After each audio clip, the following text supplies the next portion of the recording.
जय जगत्माता बगलामुखी ओम क्रीं बगलामुखी वरदे सर्व सौभाग्य प्रदायिनी समस्त भक्तानां सर्वाभीष्टं साधय साधय क्रीं ओम स्वाहा.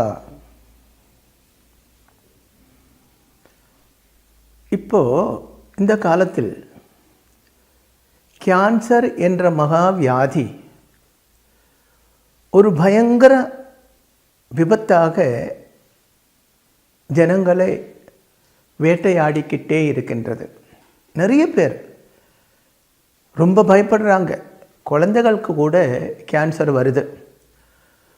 ஒரு 25-30 வருஷம் முன்னாடி பார்த்தால் இந்த அளவுக்கு அந்த வியாதி இல்லை. வியாதி இருந்தது, ஆனால் இந்த அளவுக்கு இல்லை. இப்போது கேன்சர் பேஷண்ட்டு நிறைய இருக்கிறது. கேன்சருக்கென்றே ஹாஸ்பிட்டல்கள் இருக்கிறது. 90% ஆளுகளும் அந்த வியாதியில் ரொம்ப கஷ்டப்பட்டு வாழ்ந்து வருகிறாங்க. வியாதி வந்தாச்சுன்னா கொஞ்சம் பேர் தான் க்யூராக அதில் இருந்து குணம் வந்து வெளியில் வர்றது. இன்றைக்கி நான் ஒரு கேன்சர் பேஷண்ட்டோட, ஒரு கேன்சர் பாதித்த ஒரு ஆளோட ஜாதகத்தை உங்களிடம் காட்டி அதன் பலங்களை பற்றித்தான் சொல்ல போகிறேன். இது ஏன் இப்படி இந்த ஜாதகத்தை எடுத்து உங்களிடம் காட்டுகிறேன் என்றால், கொஞ்சம் வருஷங்களுக்கு முன்னாடி நிறைய பேர் இந்த கேன்சர் சம்பந்தமாக வந்து ஜாதகம் பார்த்து பரிகாரம் பண்ணி சிலவருக்கெல்லாம் அது 100% சக்ஸஸ் ஆகிருக்கிறது. சிலவருக்கு ஃபெயிலாயும் போயிருக்கு. அப்படி இருக்கும் பொழுது நாங்களே ஜோதிஷ கிரந்தங்களில் எழுதியிருக்கிறது, எந்தெந்த பிளானட்டரி பொசிஷன் எப்படி இருந்தால் இந்த வியாதி வரும் அப்படின்னு கிரந்தங்களில் எழுதியிருக்கிறது.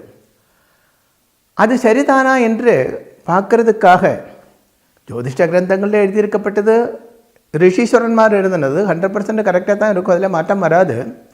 இருந்தாலும் நாங்கள் ஒரு ரிசர்ச் பண்ணி பார்த்தோம். சில டாக்டர்மாரை போய் பார்த்து, பெரிய ஹாஸ்பிட்டல் அங்கே உள்ள டாக்டர்மாரை பார்த்து, அங்கே உள்ள அந்த பேஷண்ட் கேன்சராக இருக்கப்பட்ட ஆளுகளோட அந்த டேட் ஆஃப் பர்த் டைமும் கலெக்ட் பண்ணி அதுபடி ஜாதகம் கம்ப்யூட்டரில் பார்த்து ஜாதகம் எடுத்து பார்த்தாச்சுன்னா அதில் 90% ஆளுகளுக்கும் ராகு செவ்வாய் அந்த காம்பினேஷனால் தான் இந்த வியாதி வந்திருக்கிறது. அந்த காலகட்டத்தில் தான் வந்திருக்கிறது. சிலவருக்கு அந்த ராகு தசை இல்லை, செவ்வாய் தசை அல்லாமலும் கேன்சர் வந்திருக்கிறது. ஆனால் அந்த ராகு செவ்வாய் காம்பினேஷன் இருக்கப்பட்ட ஜாதகங்களில் தான் அப்படி வந்திருக்கிறது. இல்லாமல் ஒரு 10% இருக்கிறது இல்லையா, அது வந்து ராகு மானி, ராகு சூரியன், ராகு சனி அப்படியும் வந்திருக்கிறது. அப்போது இந்த மகா வியாதி எப்படி உண்டாகிறது, அது எப்படி உண்டாகிறது என்று சொல்ல தெரியாது. ஆனால் வந்தாச்சுன்னா அதுக்கு என்ன காரணம், ட்ரீட்மெண்ட் பலிக்குமா பலிக்காதா, நமக்கு நாளைக்கு வர முடியாது சொல்ல முடியும். அதாவது இன்றைக்கி வந்து ஜாதகம் பார்க்கும்பொழுது இன்றைக்கி கேன்சர் இல்லை, ஆனால் ஒரு 10 வருஷத்துக்கு அப்புறம் உங்களுக்கு வர வாய்ப்பு இருந்தால் அதை சொல்ல முடியும். அப்படி பல பேருக்கிட்டையும் சொல்லியிருக்கேன். உங்களுக்கு செவ்வாய் தசா காலத்தில் இந்த மாதிரி பேரெடுத்தே சொல்லியிருக்கேன், கேன்சர் உண்டாகும், ராகு தசா காலத்தில் கேன்சர் உண்டாகும், அது உடம்போட இன்ன இடங்களில் உண்டாகும், அப்படி கூட சொல்ல முடியும். பல பேர் கேட்டுட்டு அது கேர் பண்ணாமல் போயிடுவாங்க. அப்புறம் அந்த வியாதி வந்ததுக்கப்புறம் திரும்பி வந்து சொல்லுவாங்க, ஆமாம் சுவாமி இப்போ அது வந்திருக்கிறது, அதுக்கு என்ன பரிகாரம் பண்ணலாம் அப்படி கேட்டுருக்கிறது. இந்த அனுபவங்கள் முன்னே நான் சொல்லியிருக்கேன். நீங்கள் யூடியூப்பில் இப்போ கூடி அதை பார்க்கலாம். அப்படி சொன்னதுக்கப்புறம் யூடியூப்லேயே 1,00,000க்கு மேற்பட்ட ஆளுகள் இது பார்த்து, இந்த கேன்சரை பற்றி சொல்லப்பட்டது பார்த்ததுக்கப்புறம் கிட்டத்தட்ட 50,000க்கு மேற்பட்ட ரோகமுள்ள ஆளுகள் இங்கேயே வந்திருக்காங்க. சுவாமி யூடியூப்பில் பார்த்தேன், நீங்கள் சொன்னபடி தான் இருக்குது, எனக்கு அந்த வியாதி இருக்குது, அந்த பிளானட்டரி பொசிஷன் அப்படியே தான் இருக்கிறது, அப்போ இதுக்கு நான் என்ன செய்ய வேண்டும் அப்படி கேட்டு பல பேர் வந்திருக்காங்க. அப்போது அந்த மாதிரி வியாதி உள்ளவன் இருக்கும், இல்லாத ஆளுகளுக்கும் ராகு செவ்வாய் காம்பினேஷன் உள்ள ஜாதகத்தில் உள்ளவருக்குமாகத்தான் இன்றைக்கி நான் இது சொல்ல போகிறேன். முதல்ல நம்ம என்ன தெரிஞ்சிருக்கணும்னா, நம்ம உடம்பு, இந்த உடம்பில் எந்த இடத்தில் அந்த வியாதி வரும் என்று தெரிஞ்சிருக்க வேண்டுமானால் அந்த உடம்பு எந்தெந்த ராசிகளை பேஸ் பண்ணுறது என்று பார்க்க வேண்டும். ஜோதிஷ சாஸ்திரப்படி 12 ராசிகள் இருக்கிறது. அதாவது இந்த பிரபஞ்சத்தை 12 ராசிகளாக டிவைடு பண்ணியிருக்காங்க ஜோதிஷ சாஸ்திர பிரகாரம். அந்த 12 ராசிகள் என்று சொல்லப்பட்டது உடம்பில் சில பாகங்களை பேஸ் பண்ணுறது உண்டு. அதாவது ஒரு ஆளை இப்படி நிறுத்திட்டு அவரை துல்லியமாக 12ஆக டிவைட் பண்ணியாச்சுனால் எந்த பாகங்கள் எந்த ராசியில் வருகிறது அப்படின்னு தான். அதாவது மேஷ ராசி ஒரு ஆள் இப்படின்னு நிற்கிறேன்னு வச்சுக்கோங்களேன். நீங்கள் இப்படி நிற்கிறீங்க. அப்போ உங்களோட மேஷ ராசி என்று சொன்னால் உங்களோட தலை தான் ஹெட்டு, தலை மேஷ ராசி. அதே மாதிரி ரிஷபம் என்று சொன்னால் அது உங்களோட ஃபேஸ், முகம். ரிஷப ராசி என்றால் உங்களோட முகம். அடுத்தது மேஷம், ரிஷபம், மிதுனம் என்று சொல்லப்பட்டது நெஞ்சு தான், நெஞ்சு. அப்புறம் கடகம் என்று சொல்லப்பட்டது இதயம். அடுத்தது சிம்மம் ராசி என்று சொல்லப்பட்டது வயர் தான், வயர். அடுத்தது கன்னி ராசி என்று சொல்லப்பட்டது செருகுடல் என்று சொல்லப்பட்டது கன்னி ராசி. அடுத்தது பெருங்குடல் அப்படியெல்லாம் சொல்லுவாங்க. ஆயுர்வேதத்தில் வஸ்தி அப்படி சொல்லுவாங்க இந்த பெருங்குடலுக்கு. அது துலா ராசி. அடுத்தது விருச்சிகம் என்று சொல்லப்பட்டது இந்த ஸ்திரீயாக இருந்தால் அவரோட ஸ்திரீயோட லிங்கத்துக்கு யோனி அப்படி சொல்லுவாங்க. புருஷனோட லிங்கத்துக்கு லிங்கமே அப்படி சொல்லுவாங்க இல்லையா. அந்த ஸ்திரீ புருஷன்மாரோட அந்த லிங்கம் அதுதான் விருச்சிக ராசி பேஸ் பண்ணுறது. அடுத்தது தனுசு ராசி என்னால் அந்த தொடை, மனுஷனோட அந்த தொடை தனுசு ராசி. அடுத்தது மகர ராசி என்று சொல்லப்பட்டது கால் முட்டுகள். மகர ராசி என்றால் கால் முட்டுகள். அடுத்தது கும்பராசின்னு சொன்னால் கணங்கால், அதாவது பாதத்துக்கும் முட்டுக்கும் இடையிலே உள்ள ஸ்தலம், அதுக்கு கணங்கால் அப்படியெல்லாம் சொல்லுவாங்க. அடுத்தது மீனம் ராசினால் பாதம். அப்போ பாருங்க, ஒரு மனுஷனை இப்படி நிறுத்திட்டு 12ஆக கரெக்டு துல்லியமாக டிவைடு பண்ணியாச்சுன்னா அந்த ஒவ்வொரு பாகங்களும் ஒவ்வொரு பார்ட்டுகளும் எந்தெந்த ராசியை பேஸ் பண்ணுறது அப்படித்தான் இதில் எழுதியிருக்கிறது. இது ஜோதிஷ சாஸ்திரப்படி உள்ள ஒரு தத்துவம். இப்போது இந்த ஜாதகப்படி இந்த ஜாதகத்தில் ராகு செவ்வாய் இது ரெண்டும் இருக்கிறது. அது அங்கே இதய பாகத்திலே இருக்கிறது. இதய பாகம் என்று சொல்லப்பட்டது நெஞ்சிலே தானே இதயம் இருக்கிறது. அப்போது இந்த கடகராசி இதயம் கூட. யாருக்காருக்கு ஹார்ட் சர்ஜரி நடந்திருக்கோ சந்தேகமே இல்லை, நீங்கள் ஜாதகம் எடுத்து பாருங்க, இப்படியே இருக்கும். செவ்வாய் ராகு காம்பினேஷன் இருக்கும். இல்லை சனி அங்கே பார்வை இருக்கும், ராகு பார்வை இருக்கும். இந்த கிரகம் இங்கே இருக்கணும் அப்படின்னு கிடையாது. அதோட பார்வை இருந்தால் கூட உங்களுக்கு ஹார்ட் ப்ராப்ளம் மஸ்ட் உண்டாகத்தான் செய்யும். நம்ம இப்போ ஹார்ட் சம்பந்தமாக பேசவில்லை, நம்ம சொல்லப்பட்டது கேன்சர். அப்போது செவ்வாய் ராகு காம்பினேஷன் இருந்தால் இவருக்கு எங்கெல்லாம் வரலாம்? இதய பாகம், நெஞ்சு, அங்கே கேன்சர் வரலாம். அப்புறம் வரலாம் என்றாலே கேன்சர் வரும், ஆனால் எங்கெங்கே வர வாய்ப்பு இருக்கிறது தான் பார்க்கறது. அப்போ கிரகம் நிற்கிற இடத்துலையும் பார்க்குற இடத்துலையும் வர வாய்ப்புண்டு. அப்போ எல்லா கிரகங்களுக்கும் தான் இருக்கப்பட்ட இடத்துலேருந்து 7 பார்வை இருக்கு. ஜோதிஷ சாஸ்திர பிரகாரம் ஏற்கனவே சொல்லியிருக்கேன், எல்லா கிரகங்களுக்கும் தான் இருக்கப்பட்ட இடத்திலிருந்து 7ஆம் ராசியில் பார்வை இருக்கு. சில கிரகங்கள், அதாவது ராகு, குரு, சனி, செவ்வாய், இந்த 4 கிரகங்களுக்கு எக்ஸ்ட்ரா பார்வை இருக்கு, இந்த 7 அல்லாமல்.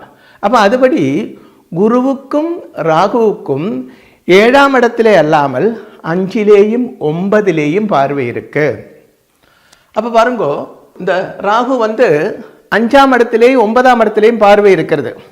அப்போது 1 2 3 4 5 இந்த 5ஆம் இடம் என்று சொல்லும் பொழுது அது விருச்சிக ராசி ஆகிறது. அப்போ ராகு இங்கே பார்வை இருக்கிறது, இங்கே விருச்சிக ராசியிலே ராகு பார்வை இருக்கிறது. அதே மாதிரி ராகுவுக்கு 7ஆம் இடத்துல 1 2 3 4 5 6 7 இந்த 7ஆம் இடம் என்று சொல்லும்போது விருச்சிகம், தனுசு, மகரம். மகரத்திலேயும் ராகு பார்வை இருக்கிறது. ஆனால் இந்த விருச்சிக ராசியில் ராகுவுக்கு பார்வை இருக்கிறது, ஆனால் செவ்வாய்க்கு பார்வை இல்லை. செவ்வாய் தான் இருக்கப்பட்ட இடத்துல இருந்து 7ஆம் இடம் அல்லாமல் 4லேயும் 8லேயும் பார்வை இருக்குது. அப்போ 4ஆம் இடம் என்று சொல்லும்போது 1 செவ்வாய் இங்கே இருக்கிறது இல்லையா, கடக ராசியில் இருக்குது. 1, 2, 3, 4ஆம் இடத்துல செவ்வாய் பார்வை இருக்குது, ஆனால் ராகு அங்கே பார்வை இல்லை. அப்படி இருக்கிறதுனால இங்கே பெருங்குடல்ல அதோடு சேர்ந்த இடங்கள்ல அந்த வியாதி வர வாய்ப்பில்லை. அப்புறம் 5ஆம் இடம், 5ஆம் இடத்துல ராகு பார்வை இருக்கிறதுனால ப்ளஸ் அங்கே மானி இருக்கிறது. மானி ராகுவுக்கு ஈக்குவல் தான், பெரிய ப்ராப்ளம் செய்யப்பட்டது தான். அதனால் ஒரு 50% இங்கே வர வாய்ப்பு இருக்கிறது. அதாவது இந்த லிங்க பிரதேசத்தில் அங்கே தான் கிட்னி எல்லாம் இருக்கிறது. இப்படி இருக்கப்பட்டவருக்கு ராகு இங்கே இருக்கிறது, மாந்தி இங்கே இருக்கிறதுனால உங்களுக்கு பைல்ஸ் இருக்கும். பைல்ஸ் வியாதி கண்டிப்பாகவே வர வாய்ப்பு உண்டு. ஸ்திரீகளாக இருந்தால் கர்ப்பபாத்திர ப்ராப்ளம் இருக்கும், அந்த யூட்ரஸ் ரிமூவ் பண்ண வேண்டியதாக வரும். அந்த மென்சஸ் பீரியடு கரெக்ட் இல்லாமல் இருக்கும், பிளட்டு அதிகமாக போகும், கர்ப்பபாத்திரத்தில் ப்ராப்ளம்ஸ் இருக்கும், கர்ப்பம் அலசி போகிறது. இப்படி எல்லாருக்கும் காரணம் அந்த ராகு விருச்சிக ராசியில் பார்க்கறதுனாலே அங்கே மாந்தி அல்லே பாபகிரகங்கள் எது இருந்திருந்தாலும் மாந்தி இருந்தால் கொஞ்சம் அதிக தோஷம் உண்டாகும். இப்போ நம்ம இங்கே சொல்லப்பட்டது கேன்சரை பற்றி தான். இங்கே இருந்து ராகுவோட பார்வை கரெக்டாக 7ஆம் இடத்தில் பார்வை இருக்கிறது. அந்த 7ஆம் இடத்துல செவ்வாய் பார்வை இருக்கிறது. அப்போது இவருக்கு காலிலே அந்த வியாதி உண்டாகிறதுக்குள்ள வாய்ப்பு ஜாஸ்தி. அதாவது இதய பாகத்தில் நெஞ்சிலே உண்டாகலாம், காலிலே உண்டாகலாம் அல்ல, இந்த ஏதாவது ஒரு இடத்துல கண்டிப்பாகவே அது இருக்கும். அப்போ இந்த காம்பினேஷன் எங்கே இருக்கிறதோ அங்கே இல்லை அந்த பிளானிட்டரி பொசிஷன், அந்த கிரகங்கள் இப்போ ஒன்றாக இல்லைன்னு வச்சுக்கோங்களேன், செவ்வாயும் ராகுவும் ஒன்றாக இல்லை, 2 இடங்கள்ல தான் 2 ராசியில தான் இருக்குன்னு வச்சுக்கோங்க. அப்போது அந்த பார்வை ராகுவோட பார்வையும் செவ்வாயோட பார்வையும் எந்த ராசியில் ஒன்று சேர்றதோ அந்த ராசி நம்ம உடம்போட எந்த பாகத்தை காட்டுறதோ அங்கே இந்த ப்ராப்ளம் உண்டாகும். இனி ஒன்று ரொம்ப முக்கியமான விஷயம், இந்த ப்ராப்ளம் வந்தாச்சுன்னா, இந்த வியாதி வந்தாச்சுன்னா இதிலே இருந்து வெளியில் வர முடியுமா? இந்த வியாதி ட்ரீட்மெண்ட் கொண்டு க்யூர் ஆகுமா? அது தெரிய வேண்டுமானால் ஒன்று இதுக்கு, அதாவது இந்த காம்பினேஷனுக்கு ராகு செவ்வாய் சேர்ந்திருக்கப்பட்டதுக்கோ இல்லை ராகுவும் செவ்வாய் ஒரே எந்த ராசியில் பார்க்குறதோ அந்த ராசியிலே குரு பார்வை இருந்தால், குரு பார்வை இருந்தால் சர்வதோஷமும் சர்வதுக்கும் பரிகாரம் இருக்குது அப்படின்னு அர்த்தம். பரிகாரம் இருக்குது அப்படின்னு தான் அர்த்தம். பரிகாரம் பண்ணினால் ஒர்க் அவுட் ஆகும் அப்படின்னு அர்த்தம். அப்போ இந்த மாதிரி ஒரு தோஷம் உங்கள் ஜாதகத்திலே இருந்தால், இல்லை இந்த ராகுவும் செவ்வாயும் வேறு வேறு இடங்களில் இருந்துட்டு அது பார்க்கும்போது ஒரே ராசியிலே அவரோட பார்வை இருந்தால் அந்த ராசியிலே குரு பார்வை இருக்கா என்று கூட பார்க்க வேண்டும்.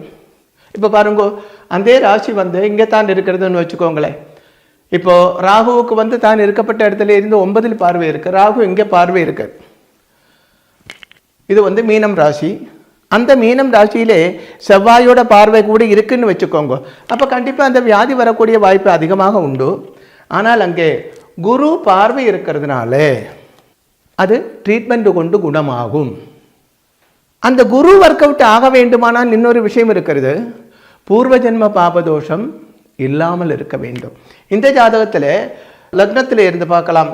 லக்னம் இங்கே இருக்கிறது, லக்னம் 1, 2, 3, 4, 5ஆம் இடம். இது 5ஆம் இடத்துலையே மானி தர்சனம் இருக்கிறது.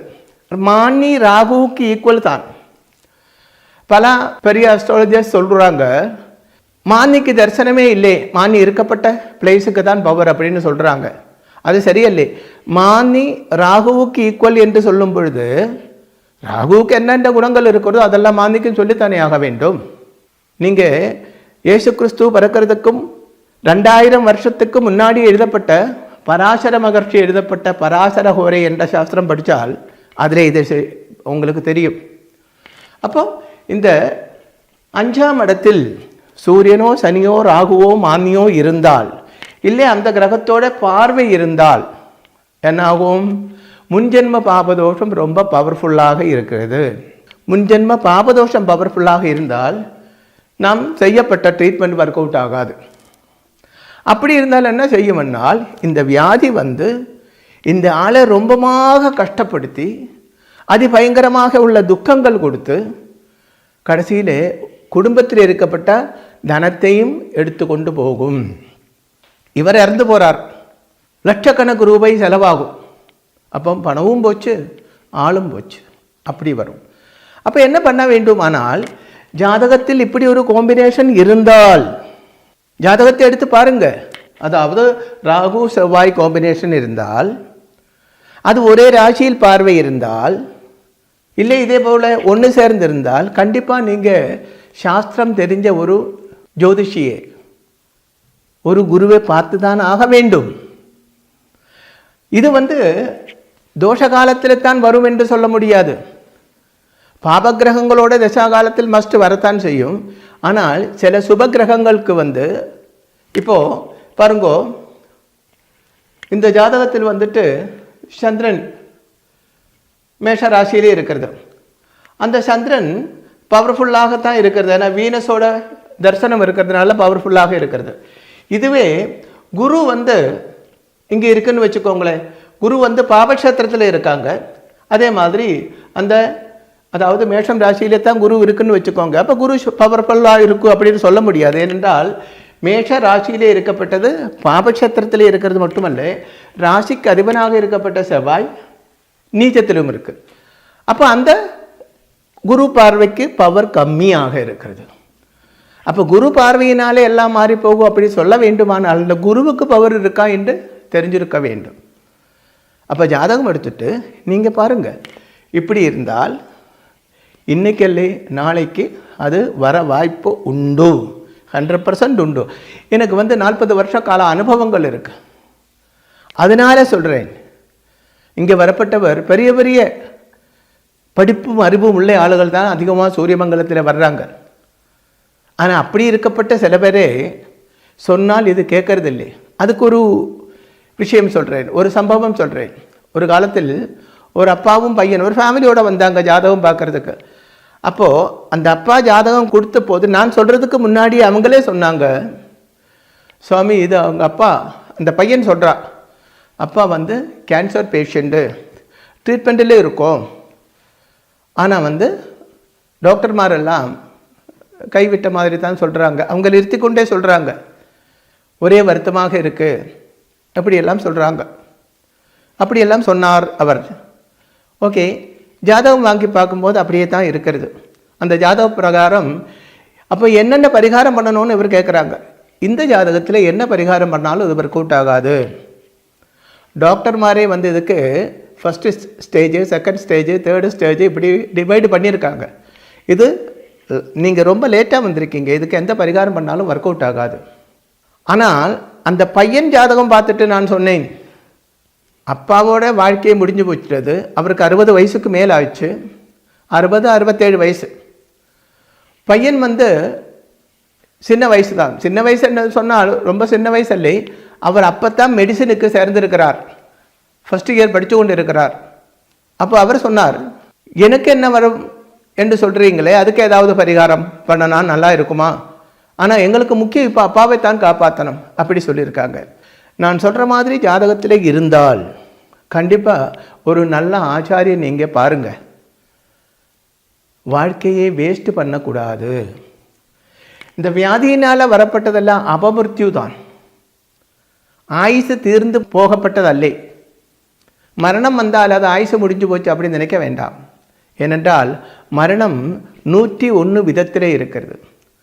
அதில் 100 மரணங்கள் அகால மரணங்கள். அந்த 101 மரணம், அதாவது மரணம் 101 விதத்தில் இருக்குது. அதில் 100 மரணங்கள் அகால மரணங்கள். அதை நம்மளால் தடுக்க முடியும்.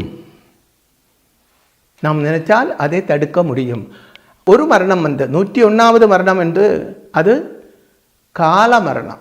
கால மரணத்தை தடுக்க யாராலேயும் முடியாது. ஆனால் அகால மரணங்களை தடுக்கலாம். இப்படிப்பட்ட மகா வியாதிகளாலே உண்டாகப்பட்ட அகால மரணத்தால் ஒருவன் இறந்து போய்விட்டால் அந்த ஆத்மாவு அலைஞ்சு கொண்டே இருக்கும். எக்ஸாம்பிள், ஒருவனுக்கு ஜாதகப்படி 50 வயசு வரைக்கும் அவரோட ஜாதகம் இருக்குது, 50 வயசு வரைக்கும் ஜாதகம் சொல்கிறாங்க அவனோட ஆயுசு. ஆனால் 35 வயசில் இப்படி ஒரு மகா வியாதி வந்து விட்டது, நிறைய ட்ரீட்மெண்ட் எல்லாம் பண்ணோம், பலிக்கலே இறந்து போச்சுன்னு வச்சுக்கோங்களேன். அப்போது 50 வயசு வரைக்கும் அவருக்கு ஆயுசு பூமியில் வாழ வேண்டும் அப்படி எழுதியிருக்கிறது. 35 வயசுல இறந்து போய்விட்டது. அப்போ பேலன்ஸ் 15 வருஷ காலம் அந்த ஆத்மாவு பூமியிலே அலைஞ்சு கொண்டே இருக்கணும். இப்படி அலையப்பட்ட ஆத்மாக்களுக்கு தான் பேய் பிசாசு அப்படியெல்லாம் சொல்கிறது. இப்படி அலையப்பட்ட ஆத்மாக்களுக்கு தான் நம்ம ஆத்ம சாந்தி செய்து அவருக்கு சாயுஜ்யம் பண்ணணும் இப்படியெல்லாம் சொல்லுவாங்க. அப்போ பாருங்கோ, நம்ம சரீரம் இல்லாமல் பூமியில் வாழ வேண்டிய சூழ்நிலை உருவாகிறது, ஆத்மாவை அலைய வேண்டிய சூழ்நிலை உருவாகிறது. அப்படியெல்லாம் வராமல் இருக்க வேண்டுமானால் என்ன செய்ய வேண்டும்? முன்கூட்டியே இப்படி வர வாய்ப்பு இருக்கா? அப்படி இருந்தால் அது 100% நமக்கு ப்ரூவ் பண்ண எப்படி முடியும்னால் பிரச்சனை வச்சு பார்த்தால் ஜாதகத்தில் இப்படி இருக்குது. அதாவது டாக்டர்கிட்ட போய் பார்க்கும் பொழுது டாக்டர் சொல்கிறாங்க, ஆமாம் இப்படி ஒரு சிம்டம் இருக்குது, அப்படி தானே டாக்டர் சொல்லுவாங்க. இல்லை உடனே உனக்கு கேன்சர் ட்ரீட்மெண்ட் பண்ணிக்கோ அப்படி சொல்லாது இல்லையா? எக்ஸ்ரே எடுப்பாங்க, ஸ்கேன் பண்ணுவாங்க, இப்படி நிறைய விஷயங்கள் இருக்கிறது. அதுக்கப்புறம் தான் ட்ரீட்மெண்ட்டை முடிவு பண்ணுறது. அப்போ இந்த எக்ஸ்ரேலேயும் ஸ்கேனிலே எல்லாம் தான் சரியாகவே அந்த ப்ராப்ளம் எங்கே இருக்குது, எந்த அளவுக்கு இருக்குது, இப்படி எல்லாம் கண்டுபிடிக்க முடியும். அதே மாதிரி ஜாதகம் பார்த்தால் மட்டும் போராது, பிரச்சனம் கூடி வைக்க வேண்டும். ஒரு ஹாஸ்பிட்டலில் நம்மளை பரிசோதனை பண்ணியதுக்கு அப்புறம் அந்த வியாதி இருக்குது அப்படின்னு மனசில் பட்டுடுச்சுனால், அதோட சிம்டம்ஸ் அந்த டாக்டருக்கு தெரிஞ்சாச்சுனால் அவர் உடனே எக்ஸ்ரே எடுக்கணும், ஸ்கேன் பண்ணணும் அப்படியெல்லாம் சொல்லுவாங்க. அது எதுக்கு? அந்த ப்ராப்ளம் கன்ஃபார்ம் பண்ணுறதுக்காக. அதே மாதிரி நீங்கள் தேடி போகப்பட்ட அந்த ஆச்சாரியன் அஸ்ட்ராலஜராக இருந்தால் மட்டும் போராது, பிரஷ்ன சாஸ்திரமும் தெரிஞ்சிருக்க வேண்டும். ஜெய் ஜெகத் மாதா பகலாமுகி சமஸ்த பக்தானாம் சர்வாபீஷ்டம் சாதய சாதய க்ரீம் ஓம் ஸ்வாஹா.